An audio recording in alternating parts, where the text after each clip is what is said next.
There are 6 documents that every U.S. property holder past age 60 must record, yet many never will.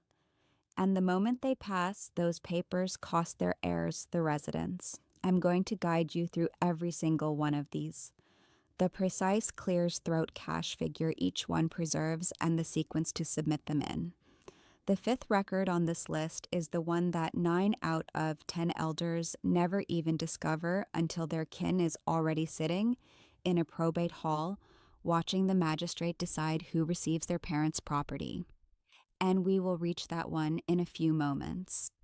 But first, you must comprehend why this is occurring at all. The American probate framework was not built to safeguard families. It was built to create income for local courts and earnings for the counselors who operate in them. Consequently, every single year, hundreds of thousands of American households lose tens of thousands of dollars. Occasionally, the full price of the family residence because the individuals who constructed the framework never informed them about the 6 records that would have halted it. Most of these papers cost less than $200 to record. Some are entirely free, but if you do not realize they exist, the framework grabs the wealth you would have gifted to your children, and there is nothing your kin can do to halt it after you are away. Here are the 6 records in the sequence you must submit them. This first paper is the gap between your heirs paying $20,000 or paying nothing. It is termed a transfer on death deed, sometimes abbreviated to TOD. This instrument does one thing, but it is the single most vital thing on this list. It permits you to designate the individual who will possess your residence the second you die, without that residence ever moving through probate court. Here is why that signifies. The typical probate suit in the United States costs the family between 3 and 7% of the full price of the assets.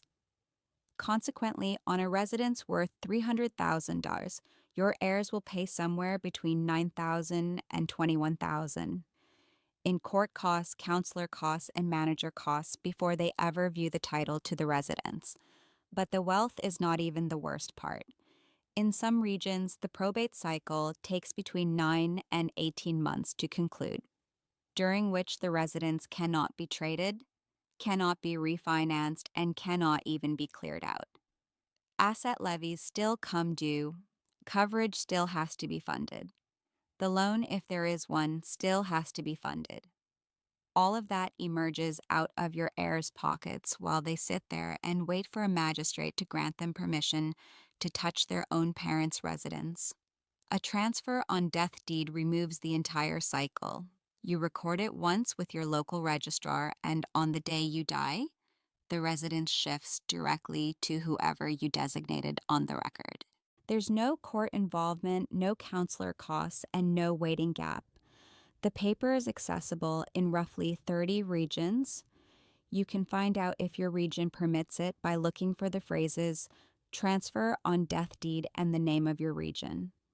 The recording cost in most districts is between $20 and $60, but the transfer on death deed only functions if you actually record it before you die. Most individuals find this out too late.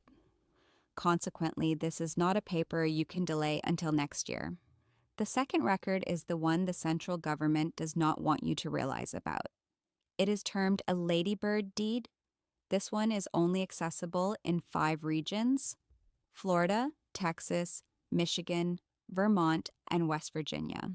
If you reside in any of those 5 regions, pay very close attention to the next 60 seconds because this single instrument can safeguard your residence from a danger that ruins households every single day in this land. Here is what it does. A ladybird deed permits you to maintain full authority of your residence during your life, including the right to trade it, refinance it, or lease it out. But the second you die, the asset instantly shifts to whoever you designated on the deed. It operates almost identically to a transfer on death deed, except for one vital gap. A ladybird deed safeguards the residence from Medicaid asset clawback. I discussed the Medicaid 5-year look-back law in another clip on this page. But here is the brief version.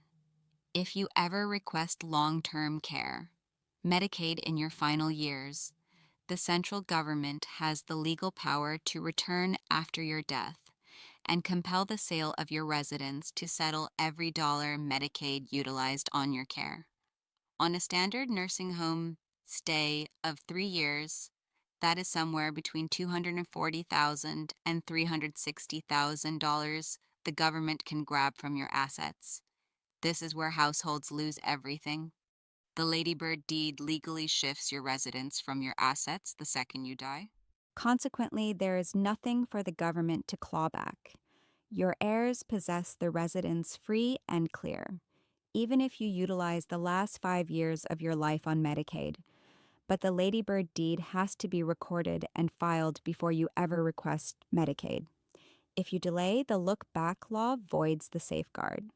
Consequently, if you reside in one of those 5 regions and you possess a residence, this is a paper you must discuss with an asset counselor about this month, not next year.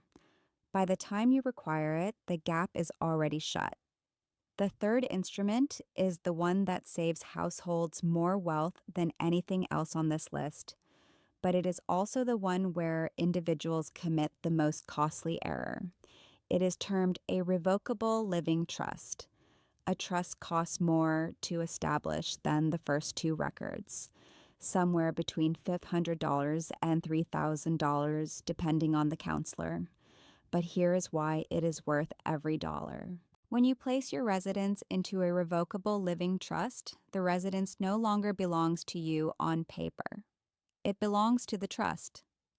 You still have full authority.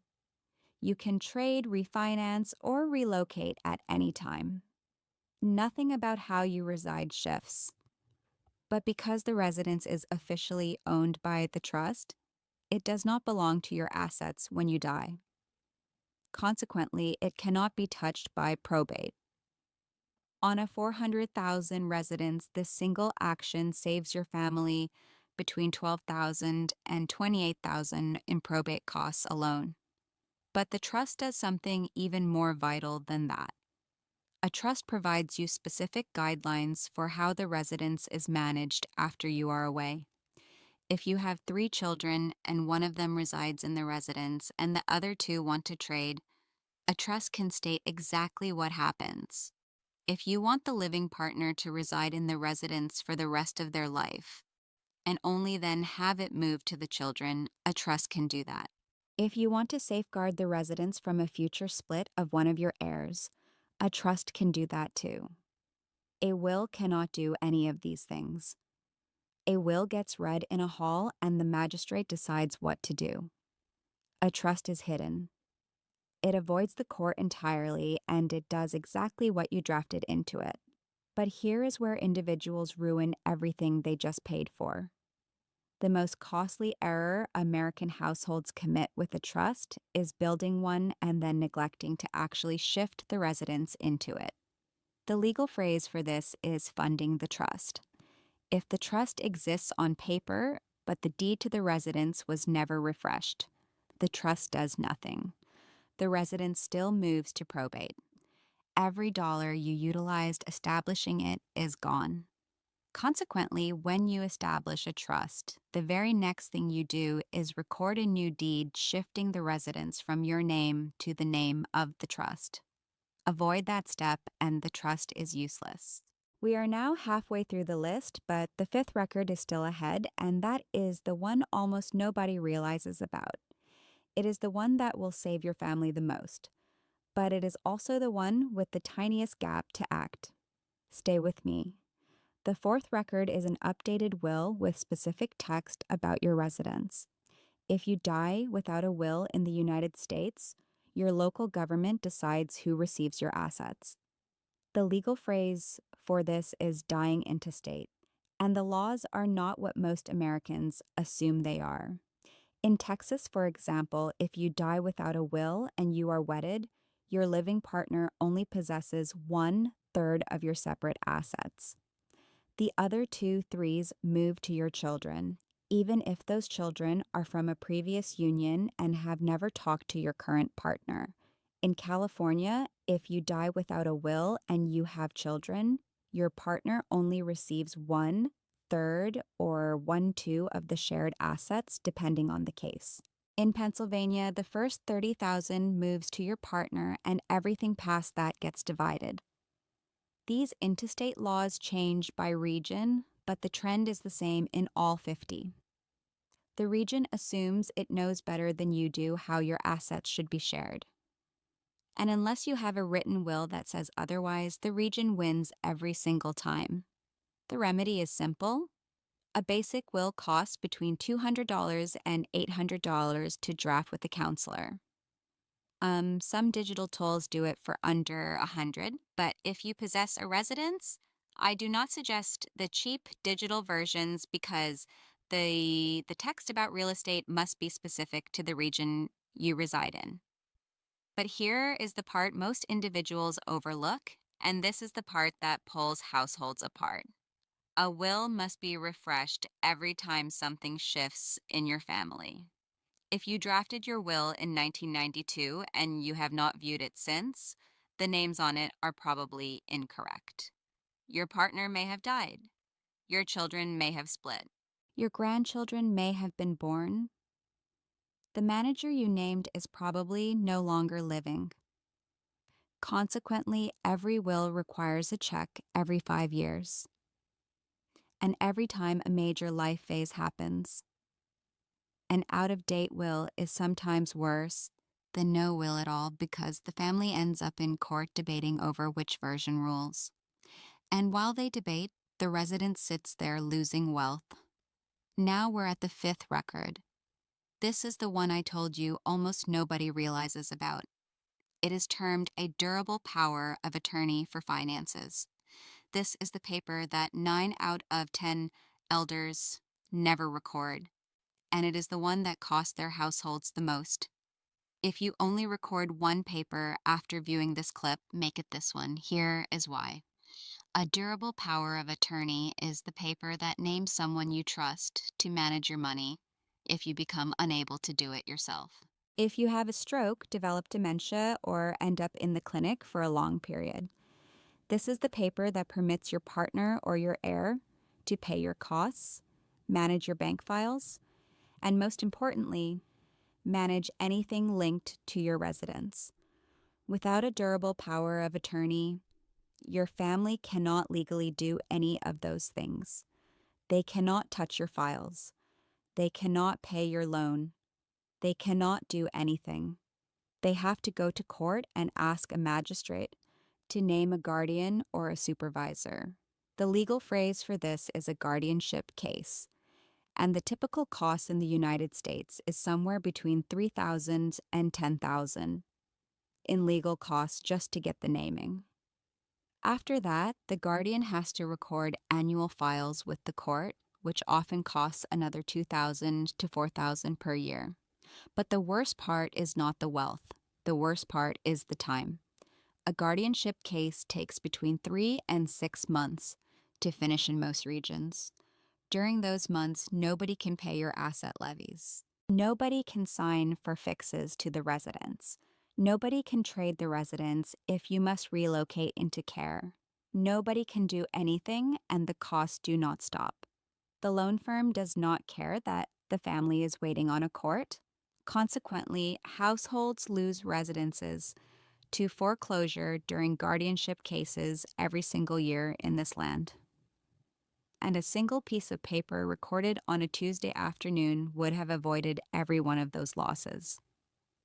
A durable power of attorney costs between $100 and $300 to draft.